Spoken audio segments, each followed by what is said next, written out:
Hi, this is Sky, and you are listening to Look Up. I'm here.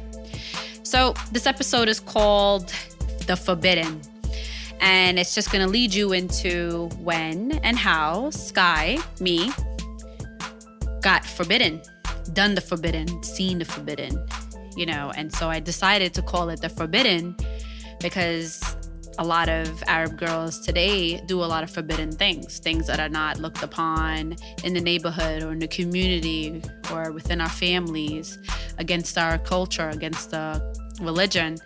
And so tracing back or picking back from the last episode, we're talking about Sky.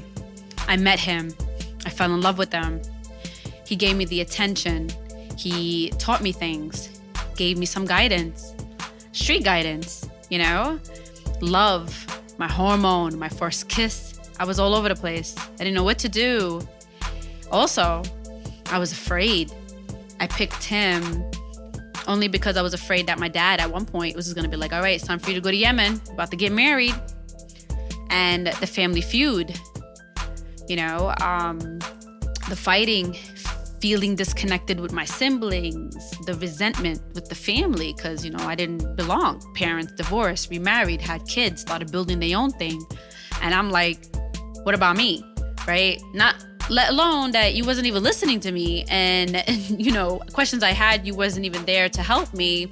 So I started resenting you. I started resenting my siblings because they were too young to understand what I was going through. Started resenting their family. So there was a lot of family feud.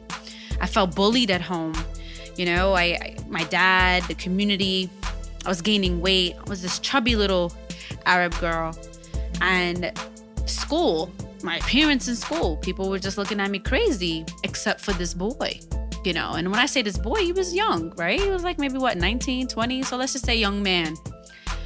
And when I say the forbidden, as an Arab girl, as a Muslim girl, we were not allowed to date. There was no such thing, even the thought of sex. Boys, girl, please. If you want to live, we couldn't even have school friends. And they were classmates. And on top of that, the boy I fell in love with, he wasn't even an Arab boy. He was a black boy, an African-American boy from Brooklyn, New York. And I met this boy on the D train. So he filled that void, right? He accepted me. He gave me the attention that I needed. I would ask him questions, and he would actually teach me. And back then, understanding how to ride the train and reading the map, that was crucial. That was teaching me how to maneuver in school. He was teaching me, guiding me. When I felt threatened, he would guide me in how to defend myself. When I was being teased, he was giving me comebacks, and mama jokes and stuff like that. And also, my hormones were kicking in. So the way he touched me, the way he looked at me, the little things that he bought me, the food, the pizza, the after the school, picking me up to go to home. He basically was my first on everything, my first love, my first kiss. I was infatuated with this guy. And I was so afraid that he was like this biggest secret. So in addition to that, I felt like I was lying, right? I had to hide this secret. I was afraid, Baba's gonna find out. It's either he's gonna kill me or he's gonna send me to Yemen. But because he's in America, he can't kill me. So guess what? He's gonna send me back home so that he can marry me off. And that shit happened. I hit 16 years old. Dad found out. Dad shipped me back home. And when he found out and how he found out, we're gonna get to that because it was a little cray-cray. And it was really hard for my dad to instill the religious and the home, quote unquote, Arab values. The expectation of my dad and the household that they had set for me was too high. I didn't even understand it, to be frank. I used to fucking hate that shit.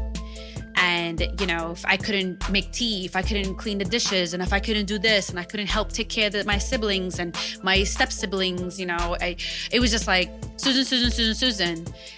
It was at a point where I didn't have a sounding board. I didn't have anyone that could just have my back.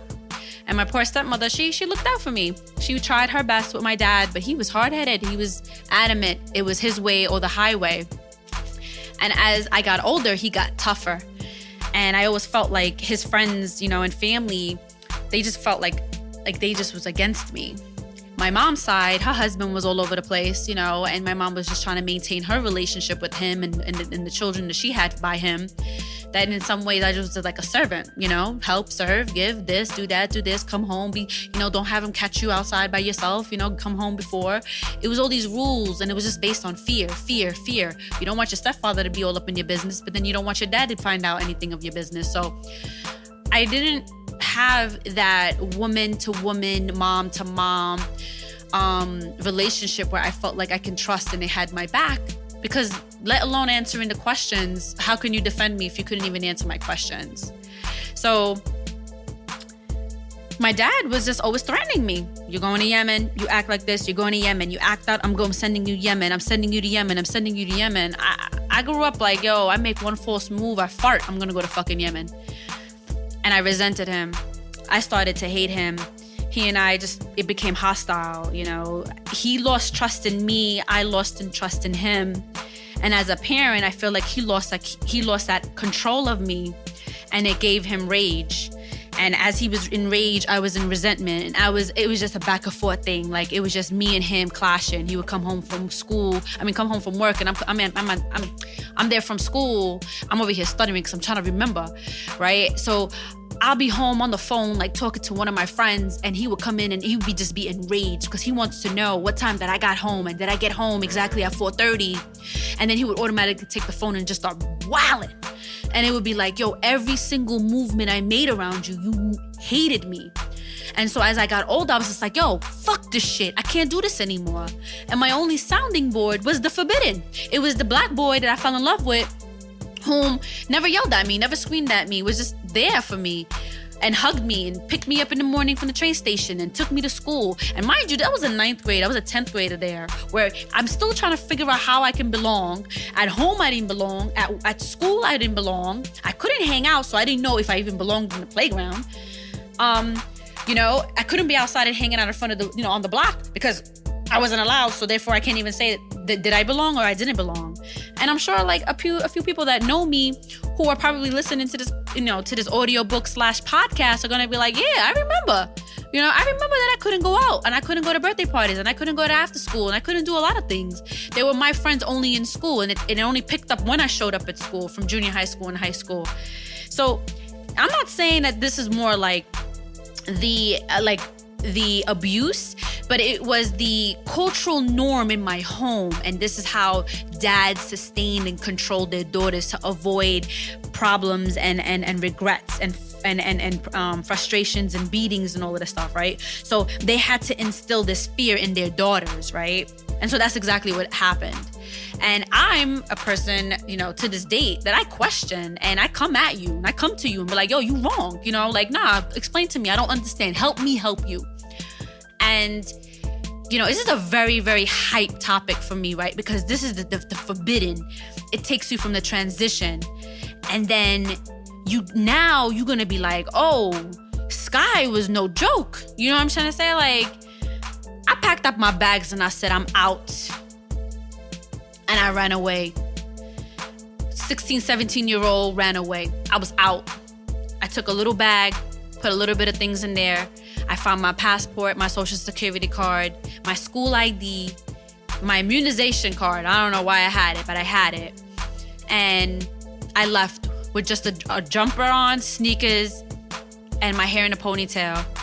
And I left a tape, if I remember correctly, for my sister, telling her that I love her so much and I'm coming back for her.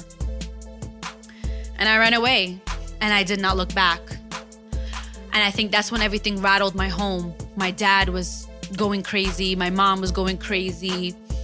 Dad had missing persons all around Brooklyn, just looking for me. Had no clue where I was, who I was with. You know, a week goes, 2 weeks. Now I'm getting scared. Now I'm worried, you know. Somehow, some way, my dad found out. And next thing you know, they come knocking on this door, looking for me. And I looked over to my savior, someone that I'm forever to this day humbled to, his mama. And I said to her, I don't want to go. My dad's going to marry me off. And she was just like, you could stay. If that's what your fear is about, then stay. But you gotta go to school. You gotta do what you have to do because you're a young girl and you just can't just like kick your life to the curb. You know, I know you love my son and my son's gonna be there for you, but you gotta handle your business. 6 months later, I get caught. Cops get me, son. I'm in the precinct. Father comes in there mad. Social workers, ACS, everybody wants to get involved right now, right? So it's not only if my dad is angry, I embarrassed him. The Arab community is already talking their shit. So far I gave up on my religion and my culture. And what's also fucking crazy, I was labeled as a fucking whore. Yes, I sound angry, right? Who wouldn't be angry? You listen to this podcast right now, you listen to me telling you my story. This is some real shit. And then guess what? Guess where the fuck I was when I hit 16 years old? I was in motherfucking Yemen. 3-4 days later, my dad booked a ticket and was like, you out of here. My heart shattered. I'm on an 18 connecting flight to Yemen. I'm there. I'm looking around like, oh shit, I'm never coming back home. This is never gonna happen. I'm done. The love of my life, who was there for me when I needed him, I'm never gonna see him again. And all I had was my ID, school ID, my immunization card, my social security card, and my birth certificate. No passport, no nothing. So the forbidden is telling you, and this is just snaps, this is snippets, this is me reiterating a story, this is me flipping through my pages of my journey. I was angry because yet I still can't be heard. I'm back home in Yemen and nobody want to hear me. Everybody knew she ran away. The disgrace. I was looking at them and they were looking at me, and all they did was just look at me in shame. Just head down, people different, family acting different, looking at me different, thinking different. And all I'm thinking to myself, like, I gotta get out of here. I gotta get out of here. So I'm sneaking up. I'm looking to how I can call him. How can I call the forbidden? How can I call him? How can he get me out of here? How can I get out of here? 30 days, I'm looking, I'm begging, I'm crying. So something came to me. A thought came to me. How can I get out of here? You know? So my cousin helped me.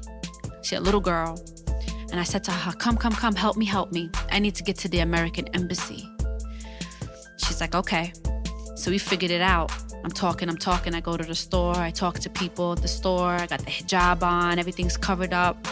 I find the number. Somebody slips me the number. Boom, boom, boom. I get the number. And then I called them. I left a message. And I'm like, hi, I'm Sky. I'm 16. My dad brought me here. I'm an American citizen. He has my passport. I need to get back to America. I didn't ask to be here. I need to get back to America. This is my social number. This is my address. This is my mom's name. This is everything. This is my identity. This is where I went to school. X, Y, and Z. W, X, Y, and Z. I'm just telling them. A couple of days later, boom, they come. I got United States Army coming in there, coming to get me. 2 days later, I'm in JFK. 3 days later, I'm with who? The forbidden. Parents going crazy. Dad's getting into trouble. Mom's into trouble. The community's in an uproar, right? They're like, how the F? Oh, I can curse on this. How the fuck did this girl get here? And that's when Sky, me, I had a revolution inside. I didn't know the answers. I gotta find these answers by myself. I had to think fast. I had to think quick. I had to figure it out. I lost a lot. You know, did I choose the forbidden, or was I the forbidden? Was my wrongdoings forbidden, or was it even wrong? Since a little girl, all I asked was simple questions, and I couldn't get those answers to those questions. I came to them, I begged to them, I asked them. I could not meet the expectations of the society that was embedded for me, was written out for me. I lived in a world that was open, modern, but yet not accepting. And I had to break through those boundaries. So 16, 17, I'm with the forbidden. I'm the girlfriend, I'm living on my own. But that's when my dad said goodbye. I lost a big chunk of me, a big part of me, because I refused to follow and take a path of the quote unquote forbidden. Was there something that I can say, you know what, please do what I did? No. Did I have the guidance or a mentor to come and sit down with me and have a conversation about falling in love and the attention, the guidance, the fears, the family feuds, the reasoning behind the dating and the no sex? Were my answers, and was the answers I was looking for answered? No. Everything was hostile. Everything was chaotic. How can you be logic? How can you bring logic into chaos?